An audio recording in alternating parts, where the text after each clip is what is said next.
ನಮಸ್ಕಾರ. ಇವತ್ತಿನ ವಿಷಯ, ಪ್ರತಿಯೊಂದು ಪ್ರದೇಶಕ್ಕೂ ಪ್ರಾದೇಶಿಕವಾದ ವೈಶಿಷ್ಟ್ಯತೆ ಇರುತ್ತೆ. ಅದನ್ನು ನಾವು ಹೇಗೆ ಕಲ್ತ್ಕೋಬೇಕು, ಹೇಗೆ ಅಳವಡಿಸ್ಕೊಳ್ಬೇಕು ಅಂತ. ನಾವು ಪದೇ ಪದೇ ಟ್ರಾನ್ಸ್ಫರ್ ಆಗ್ತಾ ಇರುವಂಥ ಜನ. ಆದ್ದರಿಂದ ಪದೇ ಪದೇ 2 ವರ್ಷಕ್ಕೆ 3 ವರ್ಷಕ್ಕೆ ಬೇರೆ ಬೇರೆ ಊರನ್ನು ನೋಡ್ತೀವಿ. ನಾವು ಮೊದಲು ಉತ್ತರ ಕರ್ನಾಟಕದಲ್ಲಿದ್ವಿ. ಕೂಡಲ ಸಂಗಮ, ಲೋಕಾಪುರ ಅಂತ, ಬಾಗಲಕೋಟೆ. ಅಲ್ಲಿ ಏನು ವಿಶೇಷತೆ ಗೊತ್ತಾ? ಜೋಳದ ರೊಟ್ಟಿ. ನಿಮಗೆ ಗೊತ್ತಲ್ಲ, ಜೋಳದ ರೊಟ್ಟಿ. ಜೊತೆಗೆ ಅಲ್ಲಿಯ ಜನರ ಬಿಹೇವಿಯರ್, ಕಲ್ಚರ್ ಎಲ್ಲ ಡಿಫ್ರೆಂಟ್ ಇದೆ. ಹೇಗೆ ಅಂತ ನೋಡೋಣ. ಅವರು ಬಹಳ ಸಿಂಪಲ್ಲಾಗಿ ಬದುಕ್ತಾರೆ. ಅವ್ರು ಎಷ್ಟೇ ದೊಡ್ಡವ್ರು ಇರಲಿ, ಮನೆಯಲ್ಲಿ ಎಷ್ಟೇ ದೊಡ್ಡಸ್ತಿಕೆ ಇರಲಿ, ಎಷ್ಟೇ ಸಿರಿತನ ಇರಲಿ, ಎಷ್ಟೇ ದುಡ್ಡು ಬಂಗಾರ ಏನೇ ಇರಲಿ, ಅವ್ರು ಯೂಶ್ವಲಿ ಹಾಕ್ಕೊಳ್ಳೋದು ಸಿಂಪಲ್ ಬಟ್ಟೆ.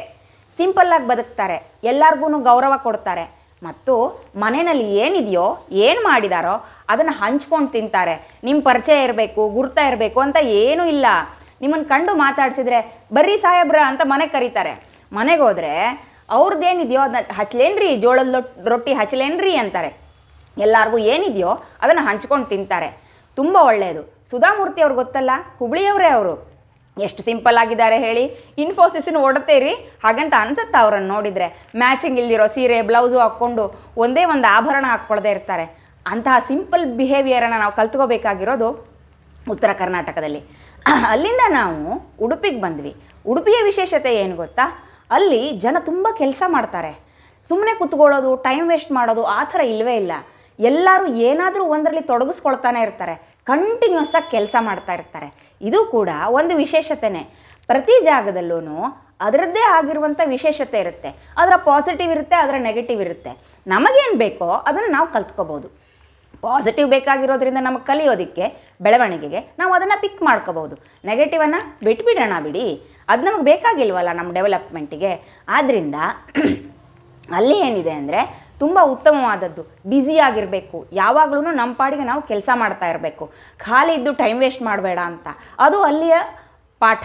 ಅದನ್ನು ಕಲ್ತ್ಕೊಂಡು ನಾವು ಮುಂದೆ ಬಂದರೆ, ಅಲ್ಲಿಂದ ನಾವು ಚೆನ್ನೈಗೆ ಬಂದ್ವಿ. ಚೆನ್ನೈನ ವಿಶೇಷತೆ ಏನು ಗೊತ್ತಾ?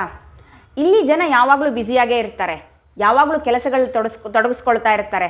ಒಂದಲ್ಲ ಒಂದು ತುಂಬ ಯುನೀಕ್ ಆಗಿರೋ ಕೆಲಸ ಹುಡುಕ್ತಾರೆ. ಎಕ್ಸಾಂಪಲ್ ಕೊಡ್ತೀನಿ ನೋಡಿ. ಪಕ್ಕದ ಮನೆಯಲ್ಲಿ ಒಬ್ಬಳು ಆಂಟಿ ಮಗುನ ನೋಡ್ಕೊಳ್ಳೋದಕ್ಕಿದ್ಲು. ಅವ್ರು ಮಧ್ಯಾಹ್ನ ಹುಡುಗ ಸ್ಕೂಲಿಂದ ವಾಪಸ್ ಬರ್ತಾ ಇದ್ದ. ಬೆಳಿಗ್ಗೆ ಎಲ್ಲ ಖಾಲಿ ಇರ್ತಾ ಇದ್ರಲ್ಲ, ಅದಕ್ಕೆ ಅವ್ರೇನು ಬ್ಯುಸಿ ಆದರೂ ಗೊತ್ತಾ? ಬೇರೆ ಮಕ್ಕಳನ್ನು ಸ್ಕೂಲಿಗೆ ಬಿಡೋದು, ಅದು ಅವ್ರ ಕೆಲಸ. ಬೆಳಿಗ್ಗೆ 9 ಗಂಟೆ 9:30 ಸ್ಕೂಲಿಗೆ ಬಿಟ್ಬಿಡೋದು. 1 ಗಂಟೆ 1:30 ಒಳಗಡೆ ಆ ಮಕ್ಕಳನ್ನ ಕರ್ಕೊಂಬಂದು ವಾಪಸ್ ಮನೆಗೆ ಬಿಡೋದು, ಅದು ಕೂಡ ಒಂದು ಕೆಲಸ. ಅದಕ್ಕೂ ಅವ್ರು ಪೇಮೆಂಟ್ ತೊಗೋತಾರೆ. ಈ ರೀತಿ ಯುನೀಕ್ ಆಗಿರೋ ಕೆಲಸವನ್ನು ಹುಡ್ಕೊಂಡು ಅವ್ರನ್ನ ಅವರು ಬ್ಯುಸಿಯಾಗಿ ಇಟ್ಕೋತಾರೆ. ಇಲ್ಲಿಯ ಹೆಣ್ಮಕ್ಳಂತೂ ತುಂಬ ಕೆಲಸ ಮಾಡ್ತಾರೆ, ಖಾಲಿಯಾಗಿರೋದೇ ಇಲ್ಲ. ಮನೆಯ ಜವಾಬ್ದಾರಿಯನ್ನು ತಗೊಳ್ಳೋದು ಇಲ್ಲಿ ಹೆಣ್ಮಕ್ಳೇ ಜಾಸ್ತಿ. ಆದ್ದರಿಂದ ಇಲ್ಲಿ ನಾವು ಇದನ್ನ ಕಲ್ತ್ಕೊಳ್ಬೇಕಾಗಿದೆ. ಇನ್ನೊಂದೇನೆಂದರೆ, ಇಲ್ಲಿ ಜಾಗದ ಜೊತೆಗೆ ನಾನು ಲೈಫ್ ಲೆಸನ್ ಕೂಡ ಕಲಿತೆ. ಏನು ಗೊತ್ತಾ? ಆ ಸಮಯದಲ್ಲಿ ನನ್ನ ಮಗ ಚಿಕ್ಕವನಿದ್ದ.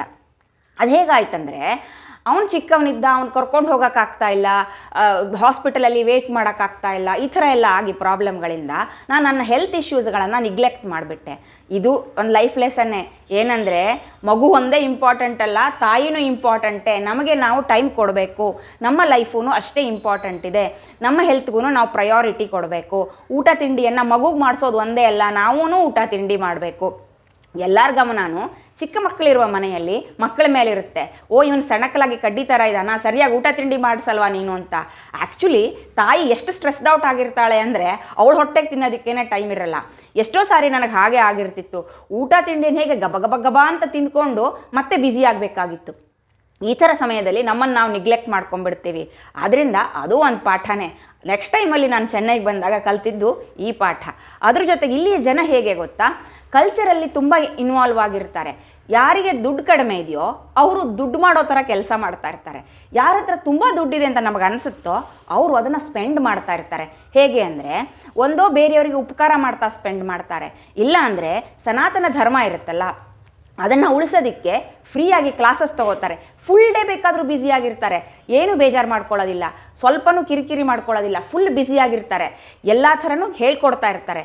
ಯಾವುದಕ್ಕೂ ಕಾಸ್ಟ್ ಮಾಡಲ್ಲ, ಚಾರ್ಜ್ ಮಾಡಲ್ಲ, ನಿಮಗೆ ಇಂಟ್ರೆಸ್ಟ್ ಇಲ್ಲ ಅಂದರೆ ಒತ್ತಾಯನೂ ಮಾಡಲ್ಲ. ಆದರೆ ಅವ್ರು ಕೆಲಸ ಬಿಡಲ್ಲ, ಪ್ರತಿಯೊಬ್ಬರನ್ನು ಹುಡುಕ್ತಾರೆ ಕರೀತಾರೆ. ಹೀಗೆ ಅವರು ಕೂಡ ಬ್ಯುಸಿಯಾಗಿರ್ತಾರೆ. ನಾನು ಎಲ್ಲ ಕಡೆ ಹೋದಾಗ್ಲೂ ಒಂದೊಂದು ಕಡೆ ಒಂದೊಂದು ಪಾಠ ಕಲಿತೀವಿ. ಆ ಥರ ನಿಮಗೂ ಏನಾದರೂ ಅನಿಸಿದರೆ ಆ ಪಾಠನ ನನ್ನ ಜೊತೆ ಹಂಚ್ಕೊಳ್ಳಿ. ನಮಗೂ ಕಲಿಯೋದು ತುಂಬ ಇರುತ್ತೆ ಲೈಫಲ್ಲಿ. ಮೋಸ್ಟ್ಲಿ ಅದಕ್ಕೆ ಹೇಳಿರೋದು ಅನಿಸುತ್ತೆ, ದೇಶ ಸುತ್ತಿ ನೋಡು, ಕೋಶ ಓದಿ ನೋಡು ಅಂತ. ಇತ್ತೀಚೆಗೆ ಪುಸ್ತಕ ಓದೋದು ಕಡಿಮೆ ಆಗಿದೆ. ಆದರೆ ನಾವು ಬೇರೆ ಬೇರೆ ಜಾಗಕ್ಕೆ ಹೋದಾಗ ಅಲ್ಲಿ ಬೇರೆ ಬೇರೆ ಪಾಠಗಳನ್ನು ಕಲ್ತಿರೋದನ್ನು, ಲೈಫ್ ಲೆಸನ್ನನ್ನು ಅಳವಡಿಸ್ಕೊಂಡ್ರೆ ತುಂಬ ಚೆನ್ನಾಗಿರುತ್ತೆ. ನೀವೇನಂತೀರಾ?